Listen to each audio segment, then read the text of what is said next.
Day 168 of my journey to $10,000 a month with online business. Yet again, pretty eventful day. I had calls again all day. Unfortunately, it's pretty much like a sub 50% show up rate right now because this isn't the actual application process for the mentorship. This is literally just for Lead Magnet, and it was a forced question at the end just to try to get as much market research as possible. So people would just book, so they got sent it and they didn't show up. But it's also partially not because of that. It's also partially due to the time zones, since when majority of these calls are happening, which is, they start at 10 a.m., they end at 10 p.m. Eastern time.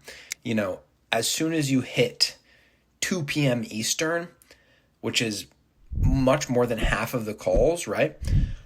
That's well into the evening in Africa, where the majority of her audience is. So it just doesn't really make sense for people to show up to these calls super late after they've been working all day. It wasn't smart, but we're still getting the actual market research data that we need. And the good thing is the calls aren't important whatsoever. We already have plenty of data, and this is just the final day of it, the final full day of it. Tomorrow morning, there's 4 more calls right in the morning, and then I'm going to be analyzing all the data, creating all of the assets that I need with the market research, the immediate assets like the context profile, so I can then create actual assets from that. And then it's just going to be moving on to actually planning the content schedule, the Whisper Tease shout phase, the emails, the setting process, the closing process, and then building out the entire offer and then doing the actual launch. The one thing I am a little bit nervous for is that during the Whisper Tease shout phase, it makes the most sense to be doing that while I'm doing the other stuff, so I'm not wasting time.